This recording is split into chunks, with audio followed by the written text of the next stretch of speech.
Bom dia, meus irmãos, tudo bem? Façam um excelente dia, tenham um excepcional dia. E a reflexão que eu quero fazer hoje é o seguinte, galera. Estava lembrando aqui da passagem aonde a mulher enferma por muito tempo, muitos anos enferma já com sangramento, e ela ficou sabendo que Jesus ia passar pela cidade. E o que ela botou na mente dela? Eu preciso apenas tocar no manto de Jesus e eu serei curada. E foi exatamente o que ela fez. No meio da multidão, né, ela foi passando. Você imagina uma multidão de pessoas e tendo uma pessoa só que as pessoas querem chegar perto. Então o que ela fez ali?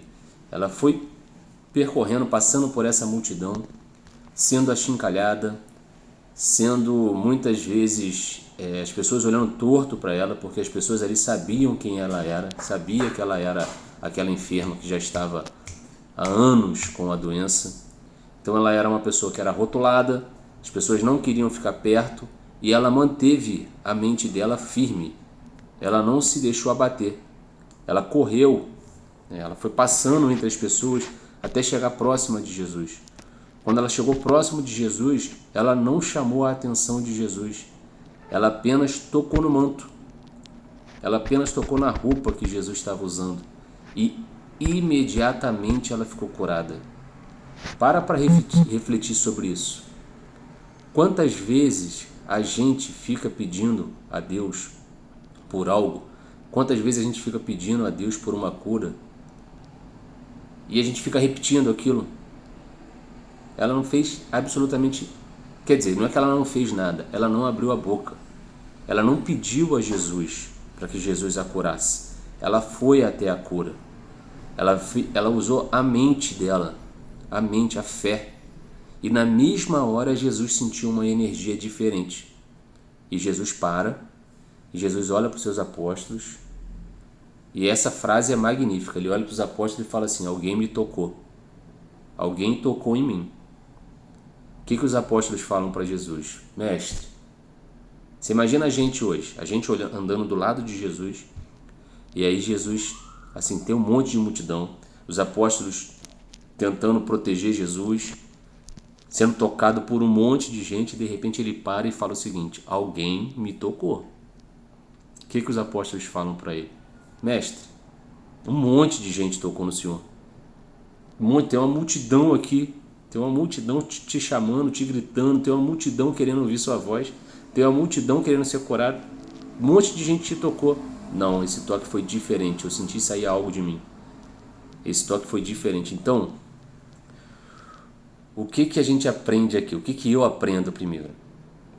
Tem várias formas da gente chamar a atenção de Jesus. Mas a principal delas, que eu acho, é quando a gente exerce realmente a nossa fé. E a fé começa aqui, ó, pessoal. A fé começa na mudança de mentalidade. A fé começa na mudança do meu pensamento. Por quê? Deus é espírito.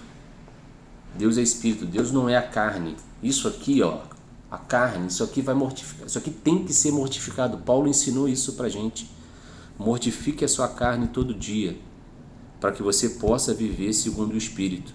E a atitude que essa mulher tomou foi exatamente essa: viver segundo o Espírito. Ela não levou em consideração a carne dela, ela não levou em consideração o que os olhos dela estavam vendo.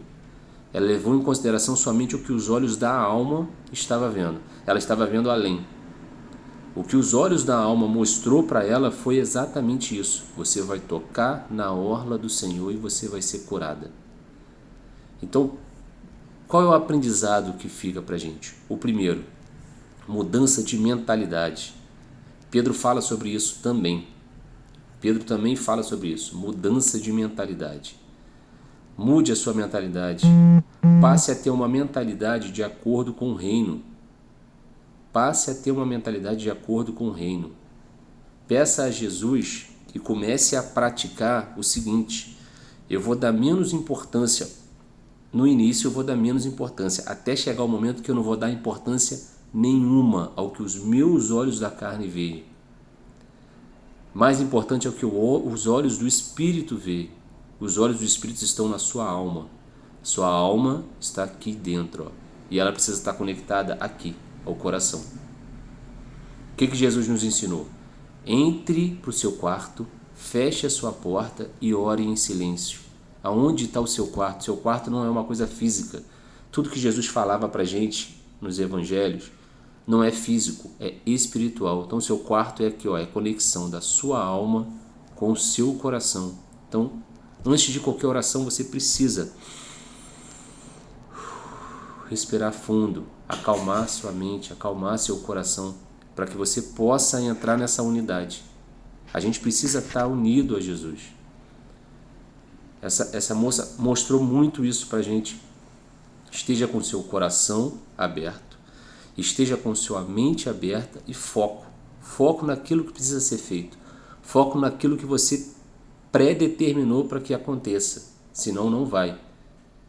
Não adianta eu fazer uma oração a Deus, eu fazer uma oração ao Espírito Santo, eu fazer uma oração a Jesus Cristo e quando eu acabar a minha oração, a minha mente negar aquela oração.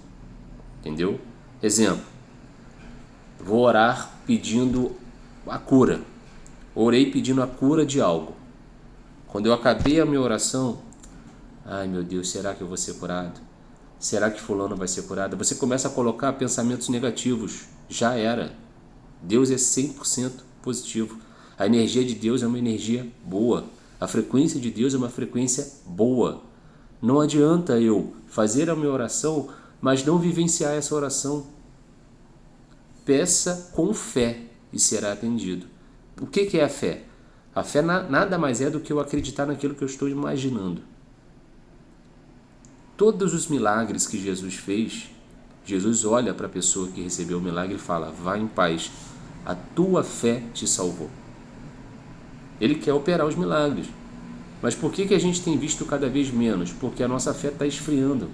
A gente está dando mais importância ao que o nosso corpo deseja do que ao espírito.